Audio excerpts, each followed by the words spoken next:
भाग को देखते हैं।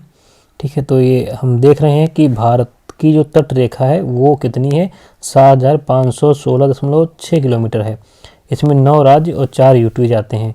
और मुख्य भूमि से लगे हुए तट की लंबाई अगर पूछे तो 5422.6 किलोमीटर है।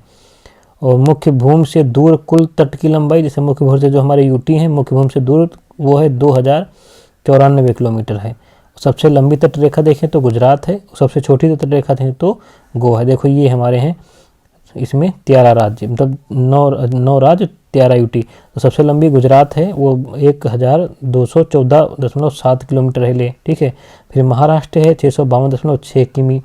फिर गोवा है हमारा 118 किमी है, राज्य में सबसे गोवा ना, यूटी ना करें, राज्य में सबसे कम। कर्नाटक है 280 किलोमीटर। केरल है 569.7 किलोमीटर। ठीक है, तमिलनाडु है 906.9 किलोमीटर, 906.9 किलोमीटर। आंध्र प्रदेश है 973.7 किलोमीटर। उड़ीसा है 476.4 किलोमीटर। पश्चिमी बंगाल है 157.5 किलोमीटर। दादरा नगर हवेली और दमन और दीव, ये सब ना 2020 में 26 जनवरी 2020 को इनको सबको एक केंद्र शासित प्रदेश कर दिया गया। तो ये 42.5 किलोमीटर है। लक्षद्वीप 132 किलोमीटर है। पुडुचेरी 30.6 किलोमीटर है। अंडमान निकोबार तो है तुम्हारा 1962 किलोमीटर। टोटल हमारा कितना हो गया, 7516.6 किलोमीटर हो गया। ये गृह मंत्रालय, भारत सरकार व केंद्रीय जल आयोग का डाटा है, उससे लिया गया है। तो सबसे बड़ी कौन सी सीमा है हमारी देखें। ठीक है, तटरेखा किस राज्य की पड़ती है हमारी, वह है ये तुम्हारी गुजरात की। सबसे राज्य की पूछे ना, राज्य की पूछे तब, और राज्य की पूछे सबसे कम तो उसकी गोवा की पड़ेगी। अगर यूटी की पूछे, केंद्र शासित प्रदेश की पूछे, तो सबसे बड़ी तटरेखा किसकी पड़ेगी, इसकी अंडमान निकोबार की। अंडमान निकोबार की। अगर राज्यों में और घटता क्रम पूछे तो गुजरात हो गया। ठीक है, फिर नंबर 2 पे हमारा था तमिलनाडु। क्या था नंबर 2 पे, तमिलनाडु 906। ठीक है, ये ध्यान रखना, नंबर 2 पे तमिलनाडु आएगा, नहीं नंबर 2 पे तुम्हारा आंध्र प्रदेश आएगा। नंबर 2 पे आंध्र प्रदेश आएगा, ध्यान रखना, कभी पूछ देता है ना। नंबर 1 पे गुजरात, नंबर 2 पे तुम्हारा आंध्र प्रदेश, और नंबर 3 पे तुम्हारा तमिलनाडु आएगा। ठीक है, और नंबर 4 पे जो तुम्हारा आएगा महाराष्ट्र आएगा, ये ध्यान रखना, 4 तक याद रखना।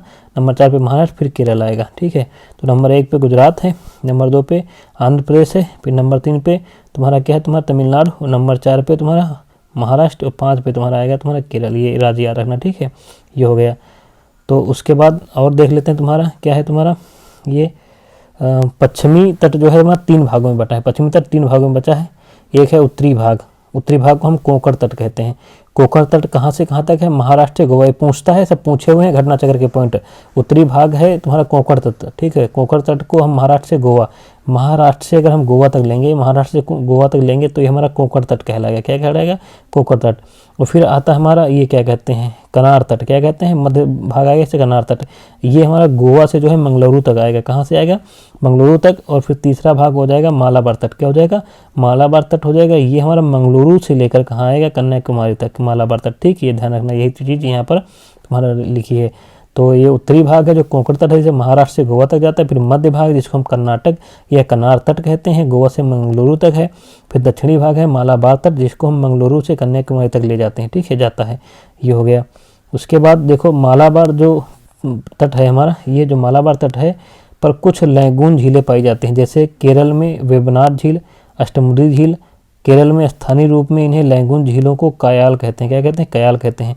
तो मालाबार तट जो है केरल ज़्यादातर पाया जाता है, केरल में है, तो इस पर लैगून झीलें पाई जाती हैं। तो केरल में वेबनाड झील है, अष्टमुडी झील है।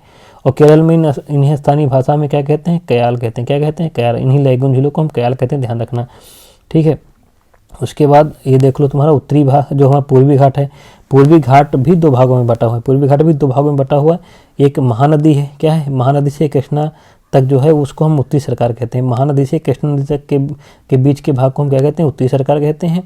और फिर कोरोमंडल तट है, ये कृष्णा से कावेरी के मध्य, कृष्णा से कावेरी के मध्य जो उससे कोरोमंडल तट कहते हैं ये तुम्हारा। ठीक है, यहाँ तुम्हारा कोरोमंडल तट रहता है। क्या लगता है, सब कोरोमंडल लगता है। ठीक है, और ये तुम्हारा यहाँ उत्तरी सरकार लगता है। ठीक है, कृष्णा महानदी से कृष्णा नदी तक उत्तरी सरकार लगता है, ये हो गया।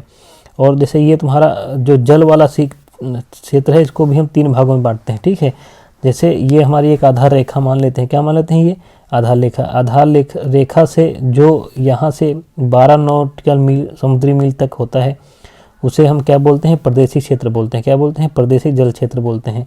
क्या बोलते हैं हम, प्रादेशिक जल क्षेत्र बोलते हैं, ठीक है। या इसको हम अंग्रेजी में बोलें तो इसको हम बोलेंगे टेरिटोरियल सी। क्या बोलेंगे? टेरिटोरियल सी बोलेंगे। 12 नैनोमीटर तक समुद्री मील तक टेरिटोरियल सी बोलेंगे। टेरिटोरियल सी बोलेंगे, प्रादेशिक क्षेत्र बोलेंगे, ठीक है। इस प्रादेशिक क्षेत्र में हमारे सारे अधिकार रहते हैं। जो हमारे मुख्य भूमि पर अधिकार हैं भारत की, वही सारे अधिकार इस हमारे प्रादेशिक क्षेत्र पर अधिकार रहेंगे, ठीक है। इस मतलब क्षेत्रीय सागर जो है हमारा जो है 12 समुद्री मील तक रहता है, ठीक है। उपयोग का संपूर्ण अधिकार रहता है। जो हमारे मुख्य भूमि पर अधिकार है वो यहाँ पर हमें अधिकार हैं। फिर दूसरा जो है हमारा, यहाँ से अगर हम 24 मील तक आएंगे, ठीक है, तो ये 24 मील तक आधार रेखा से जो हमारा बोला जाता है, क्या बोला जाता है? Contiguous zone.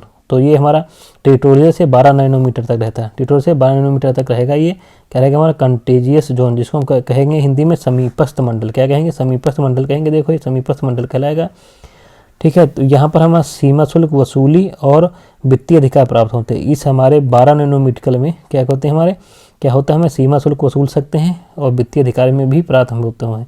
अगर आधार रेखा से देखें तो 24 मील तक है। अगर ये हम इस यहाँ से देखेंगे, जहाँ से तुम्हारा जो होता है हमारा टेरिटोरियल जोन खत्म होता है, वहाँ से केवल 12 नैनोमीटर। ये हमारा शब्दों में ध्यान देना, जब भी सवाल पूछे आधार रेखा से पूछ रहा है समीपस्थ क्षेत्र, या फिर जहाँ से हमारा टेरिटोरियल क्षेत्र खत्म हो रहा है, ठीक है, वहाँ से पूछ रहा है। अगर आधार रेखा से पूछेगा तो 24 मील तक आएगा, ठीक, क्योंकि आधार रेखा से पूछेगा बेसलाइन से, तब तो ये 24 नैनोमीटर तक जाएगा। लेकिन अगर हमारा जहाँ टेरिटोरियल से खत्म हो रहा है वहाँ से पूछेगा तो 12 नैनोमीटर तक ही जाएगा। अब ये देखो दूसरा क्षेत्र हो गया हमारा। तीसरा क्षेत्र जो बचा हमारा, क्या बचा? ये 200, ठीक है। ये क्या बचा हमारा? 200 नैनोमीटर तक। आधार रेखा से 200 नैनोमीटर तक जो होता है हमारा समुद्री मील तक होता है, एक्सक्लूसिव इकोनॉमिक जोन बोलते हैं। एक्सक्लूसिव इकोनॉमिक जोन बोलते हैं इसको, ठीक है। आधार रेखा से 200 नैनोमीटर तक एक्सक्लूसिव इकोनॉमिक जोन इसको बोलते हैं। क्या बोलते हैं? इस क्षेत्र को। अब ये तुम्हारा जो है समीपस्थ क्षेत्र से जो आएगा, इतने को हम बोलेंगे एक्सक्लूसिव इकोनॉमिक जोन। एक्सक्लूसिव का मतलब होता है अनन्य आर्थिक क्षेत्र। क्या होता है? अनन्य आर्थिक क्षेत्र, ठीक है। यहाँ पर सब कुछ नहीं अधिकार के वैज्ञानिक अनुसंधान कर सकते हो, ये अधिकार हमें प्राप्त होते हैं। तो ये ध्यान रखना, ठीक है। देख लिया। इसके बाद जो है हमारा हाई सी है, वो सभी के लिए बराबर हक है। यहाँ पर कोई जो भी मतलब कोई ऐसा काम नहीं करेगा जो प्रदूषण को हमारा क्या करे, पर्यावरण को प्रदूषित करे। बाकी सभी को आराम से जाओ, अपना नाव चलाओ, जहाज चलाओ, जो मन हो वहाँ पर चलाओ। सभी को बराबर हाई सी का अधिकार प्राप्त हुआ है, ठीक है। ये हमारा हो गया। तो ये इस चीज़ को हमने देख लिया। उसके बाद ये हमारे हैं मुख्य जो हैं ये क्षेत्र दिए गए हमारे मुख्य बंदरगाह हैं। क्या तुम्हारे मुख्य बंदरगाह? जैसे ये दीघा पुलिन है। क्या तुम्हारा? ये दीघा पुलिन है। तो ये कहाँ पर है? तुम्हारा पश्चिमी बंगाल में है, ठीक है। पश्चिमी बंगाल में, कोलकाता का भार कम करने के लिए, ठीक है। तुम्हारा पश्चिमी बंगाल दीघा पुलिन। ये हल्दिया है। क्या तुम्हारा? हल्दिया भी पश्चिमी बंगाल में है। पारादीप तुम्हारा कहाँ है? उड़ीसा में है। क्या है? पारादीप कहाँ है? तुम्हारा उड़ीसा में है। और ये भी गोपालपुर पुलिन कहाँ है? तुम्हारा ये भी उड़ीसा में है। विशाखापट्टनम कहाँ है? आंध्र प्रदेश में है, ठीक है। ये इन्नौर कहाँ है? देखो तुम्हारा तमिलनाडु में है। इन्नौर कहाँ है? तुम्हारा तमिलनाडु में है, ठीक है। ये देखो ओरोविल भी क्या है? तुम्हारा तमिलनाडु में है। ये ओरोविल है, तमिलनाडु में है। ये वहाँ पूछता है, ये सारे घटना चक्र के पॉइंट है, पूछे गए हैं मिलाने के लिए, ठीक है। ओरोविल कहाँ है? तुम्हारा तमिलनाडु में है। तूतीकोरिन भी कहाँ है? बंदरगाह। ये तुम्हारा क्या है? तमिलनाडु में है। क्या तुम्हारा? तमिलनाडु में है, ठीक है, तूतीकोरिन। और ये कन्याकुमारी भी तुम्हारा कहाँ है? तमिलनाडु में है। उसके बाद उडुपी देखो तुम्हारा कहाँ है? तुम्हारा कर्नाटक में। उडुपी कहाँ है? तुम्हारा कर्नाटक में है। और ये कलांगुट पुलिन कहाँ है? तुम्हारा गोवा में। क्या है? तुम्हारा कलांगुट पुलिन कहाँ है? तुम्हारा गोवा में है। और जंजीरा कहाँ है? तुम्हारा महाराष्ट्र में। जंजीरा कहाँ है? तुम्हारा महाराष्ट्र में। तो ये जो तटीय हैं तुम्हारे बंदरगाह, इनको ध्यान रखना, कई बार परीक्षा में तुम्हारे पूछे गए हैं, ठीक है। ये हो गया तुम्हारा इधर का। उसके बाद हम पढ़ लेते हैं ये तुम्हारा कि भारत जो है, ठीक है, भारत का औसत समुद्र तल जो चेन्नई तट से नापा जाता है। भारत का जो औसत समुद्र तल जो नापते हैं वो कहाँ से नापते हैं? चेन्नई तट से नापते हैं। चेन्नई तट से नापते हैं। प्राचीनतम भारतीय ऐतिहासिक भूगोल में रत्नाकर किसे कहा गया है? रत्नाकर किसे कहा गया है? हिंद महासागर को कहा गया है। सर्वाधिक तटीय अपरदन किससे होता है? लहरों से होता है। पूर्वी तट के प्रमुख बंदरगाह देखें तो ये पूर्वी तट के बंदरगाह क्या है तुम्हारे? विशाखापट्टनम जो आंध्र प्रदेश में है, हल्दिया जो वेस्ट बंगाल में है, पारादीप उड़ीसा में है, इन्नौर तमिलनाडु में, तूतीकोरिन तमिलनाडु में। ये पूर्वी तट के प्रमुख बंदरगाह हैं। विशाखापट्टनम कहाँ हमने देखा? अभी आंध्र प्रदेश में देखा। हल्दिया वेस्ट बंगाल में देखा। पारादीप उड़ीसा में देखा। इन्नौर तमिलनाडु में देखा। तूतीकोरिन तमिलनाडु में देखो। तूतीकोरिन इन्नौर तमिलनाडु में देखा। विशाखापट्टनम आंध्र प्रदेश में देखा। पारादीप तो उड़ीसा में, हल्दिया तुम्हारे पश्चिम बंगाल में देखा है, ठीक है। तुम्हारा ये हो गया प्रमुख बंदरगाह। और भी हैं हमारे तटीय क्षेत्र के, जैसे अब सर्वोच्च अगर देखा जाए, ठीक है, ये तुम्हारा द्वीप समूह है। अब देखेंगे हम द्वीप समूह देखेंगे, ठीक है। ये हम अब देख लेंगे अगले वीडियो में, ठीक है। जय हिंद, जय भारत।